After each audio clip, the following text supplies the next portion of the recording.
Welcome back, everyone. I hope you're doing well. Today we'll be reacting to the early Muslim expansion, Arab conquest of Iran and Egypt. Now, we're not going to watch this entire video. As you know, you already see how long this video is. We're going to do this in parts, kind of like how we did the last one. Unfortunately, they don't have chapters, so we're just going to have to go for a little bit until it makes sense to stop.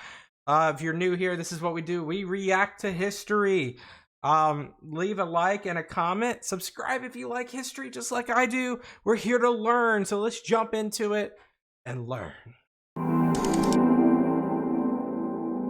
we're gonna pause real quick. Sorry, we have an entire, like I said, we have an entire like 13-part series of early Muslim expansion already on the channel. So if you haven't seen that, go watch this before this one. I promise you it'll make more sense if you do that. Let's keep going. The early Muslim expansion changed the fate of the Middle East and the world. In our first season, we've covered the very early campaigns, mostly led by Khalid ibn al-Walid in Iraq and Syria. This second documentary will describe the Arab incursions into Anatolia, Egypt, Iran, and North Africa, showing how the Rashidun Caliphate became the dominant power in the wider region. These long videos are extremely time-consuming and difficult to make, so consider liking, commenting, and sharing. Yes. It is probably a good idea to start our video with the description of the early Muslim army. From Ajnadayn in 634 to Alexandria in 641, Islamic armies of seemingly minuscule size picked apart the veteran armies of two separate massive empires in battle after battle. The question remains, how did these earliest Muslim soldiers fight? And we're talking obviously about the Eastern Roman Empire, or the Byzantine Empire, and Persia, I'm pretty sure. How did they forge the caliphate with such speed? Akin to most other regions and centers of civilization within the ancient and medieval world, Arabia was a violent place in its own unique fashion.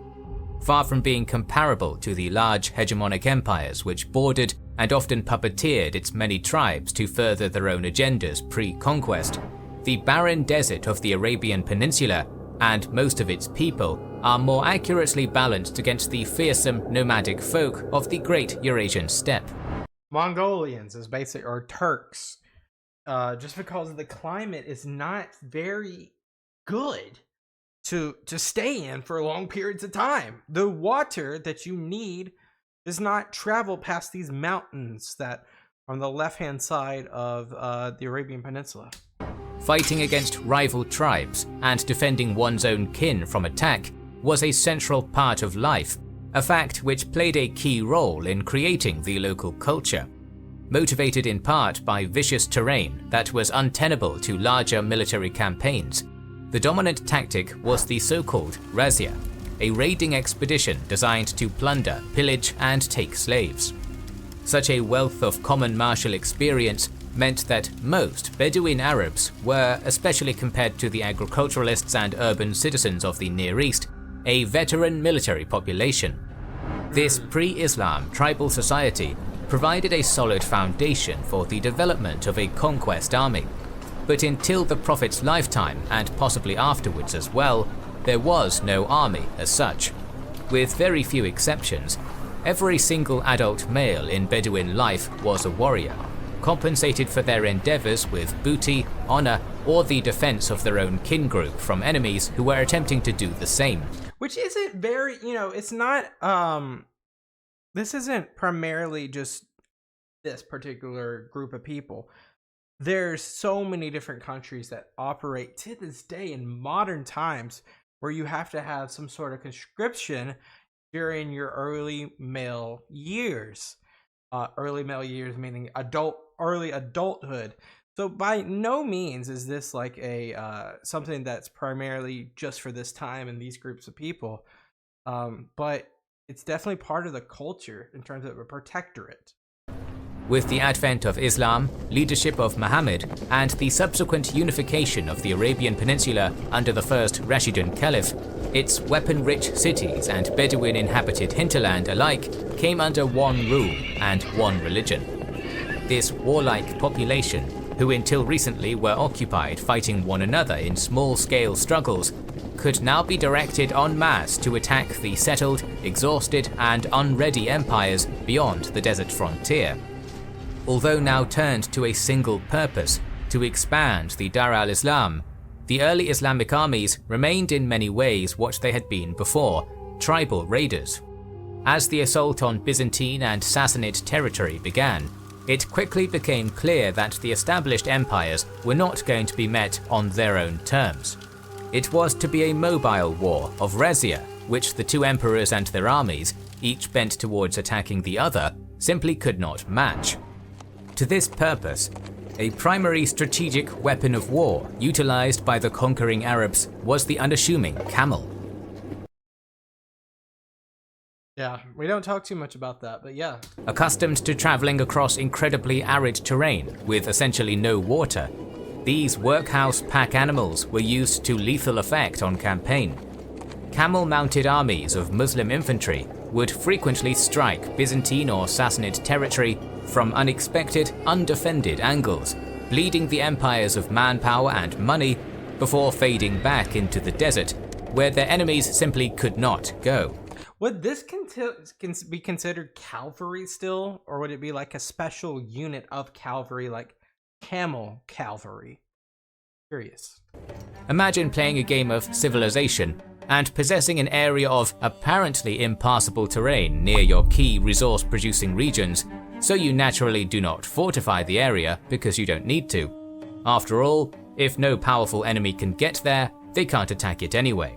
However, one of your underdog opponents then starts cheating and bypassing the impassable to strike at the heart of your most crucial land.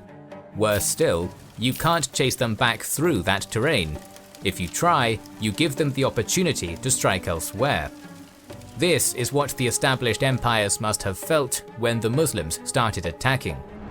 Very hard, almost like a guerrilla / Cossack way of doing things. I know that comes way after this, but might be early inspiration for those future specialist units and guerrillas. Khalid ibn al-Walid, arguably the greatest early Muslim general, exploited this prodigious mobility to frustrate and exhaust a Sassanid imperial army in what is perhaps the greatest example of its use.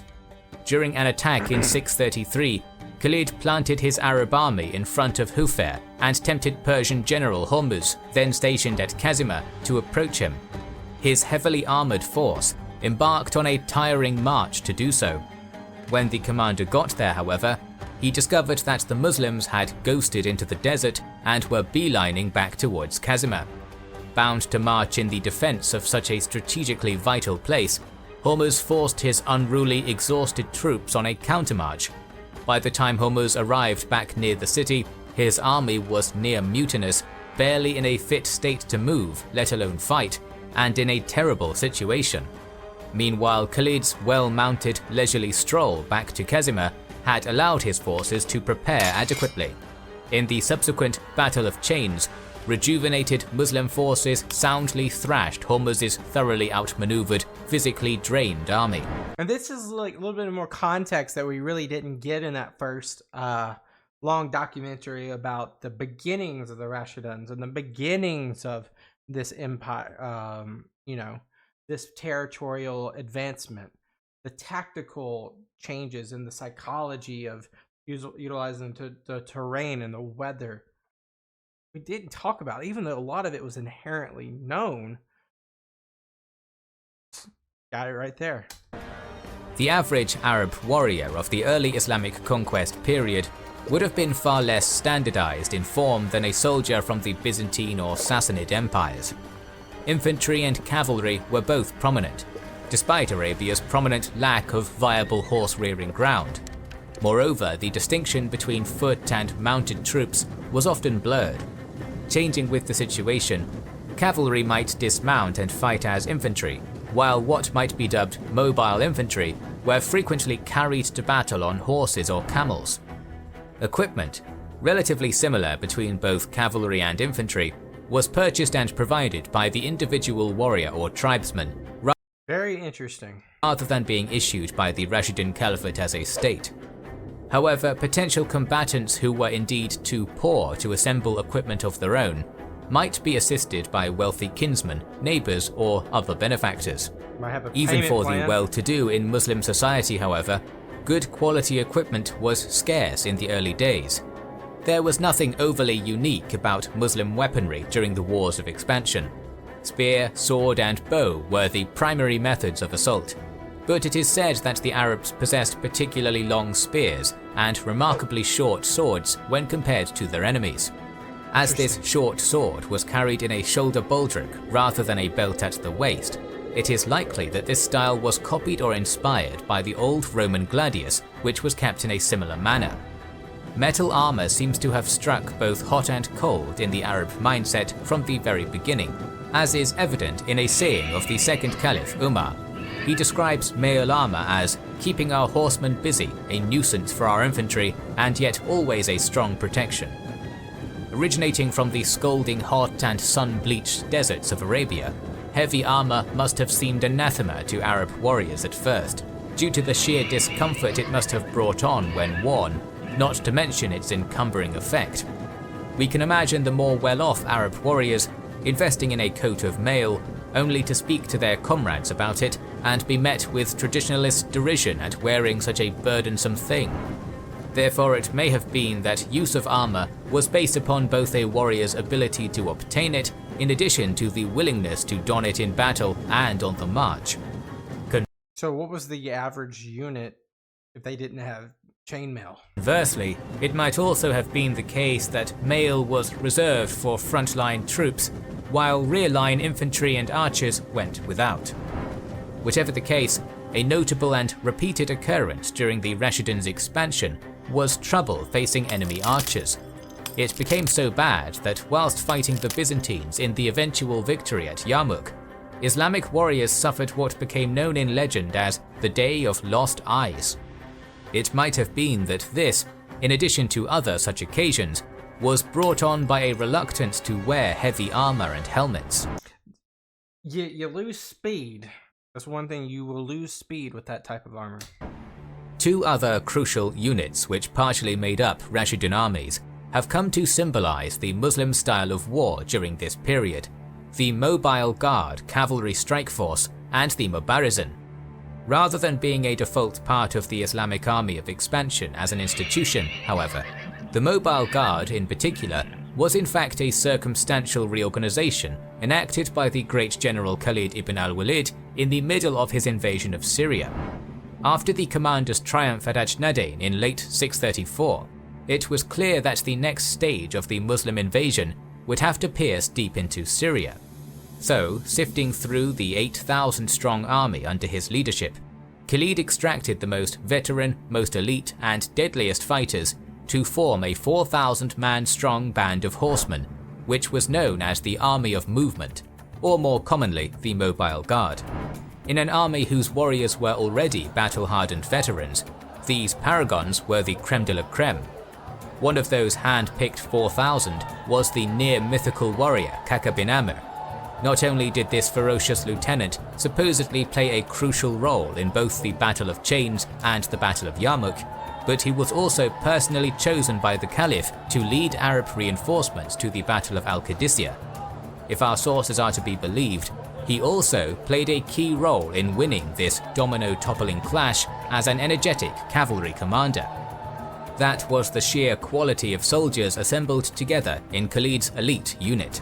Okay. As a coherent and unified force, the Mobile Guard was frequently used by the legendary Sword of Allah as a lethal mounted reserve, which could be used whenever it was seen fit. The unit could plug a hole in allied lines by riding swiftly to where aid was most needed, or it could sweep around the flanks of an enemy to roll up their battle line and win the battle.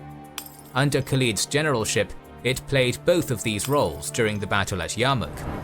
Despite its fame and flashy style of warfare, the Rashidun Mobile Guard was an incredibly short-lived entity, which nevertheless served its purpose. When Khalid was dismissed from his post by Umar, the regiment as a unified entity was simply disbanded and its members dispatched to other fronts in Islam's ongoing wars of conquest. Since I guess that was like his staple, they didn't continue it.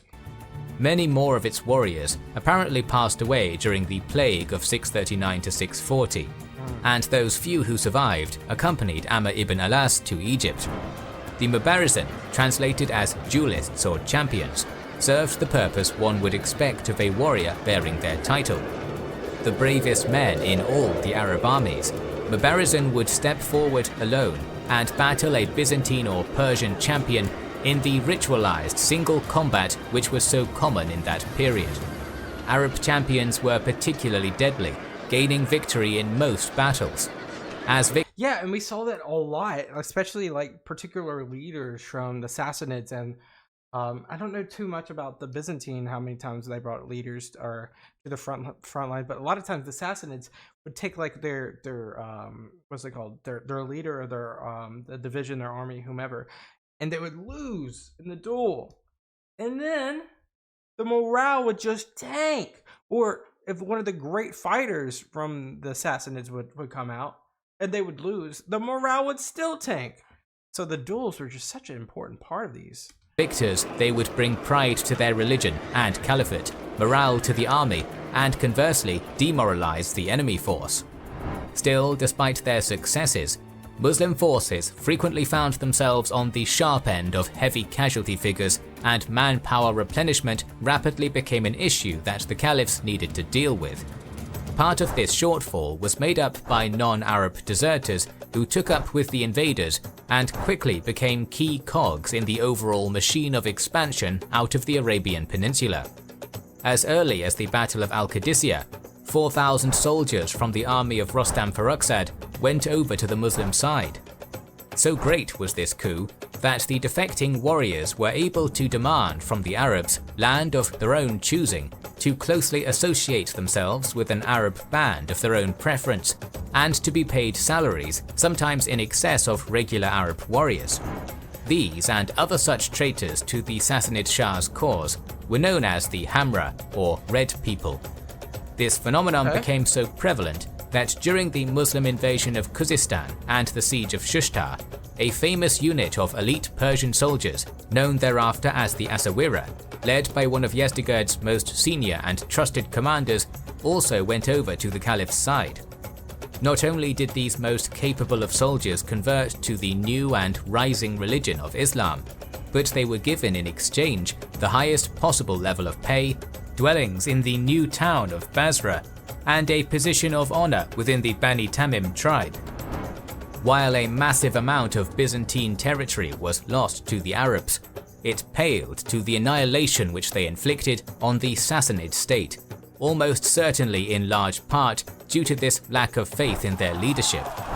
Persian civilians and soldiers alike seemed all too eager to defect and join the invaders at the slightest opportunity, perhaps due to instability within the royal house, weakness of leadership, or oppressive taxes. Conversely, Arab soldiers were, as soldiers go, relatively well behaved. Atrocities still no doubt occurred in great quantities, as they do in the vast majority of military conflicts. However, Islamic rules about military conduct, known as siyar, mandated that some sense of civilization remained even at the darkest points of war. Enemy envoys were to be safeguarded and inviolate, non-combatant civilians were to be treated as neutral parties, and truces were to be accepted wherever possible. Do not kill women or children, or an aged infirm person, once proclaimed Caliph Abu Bakr.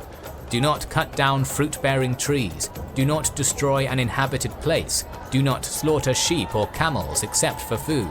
Do not burn bees and do not scatter them. Do not steal from the booty and do not be cowardly. Very honorable, what would you call these, rules? Guidelines? Very honorable. This kind of attitude, which ideally would result in minimal damage to enemy civilian occupations and populations, is likely to have garnered the invading Arabs incredible favor. And yeah, because why would you raise an area where you're going to possibly be conquering? You need that area to flourish. In the previous season, we covered the first stages of the Muslim conquest of the Middle East. All right, well, that really set up a lot of context right there. I know it's going to probably go into like what's going on next in terms of the how it goes in the Sassanian Gassanids, the Eastern Roman Empire, and how it really like pulls together. We're going to actually pause right there, guys. I know we really didn't make a huge dent. We're only 15 minutes into this huge 2.5-hour video, but it's a documentary. It's not like a random video. This is kind of how we're gonna do things. The last time we had like 12 parts, 11 parts, 9 parts, 10 parts, 13 parts. One of those numbers. I expect the same here. I really want to like.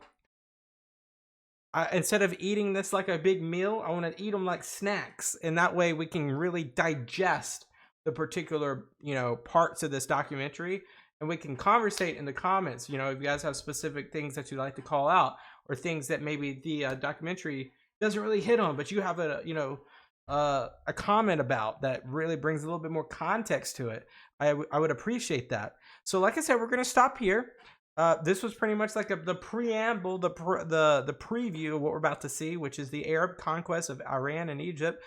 Obviously, Iran is Sassanid, Egypt is Eastern Roman Empire. So we're going to see a two-front system, most likely, but we'll have to see how they do it. As always, guys, I appreciate every single one of you, especially you. I appreciate you. Leave a like, leave a comment, hit that subscribe button. We got a lot more videos to watch together. I'll see you guys in the next one. Peace out. Bye-bye.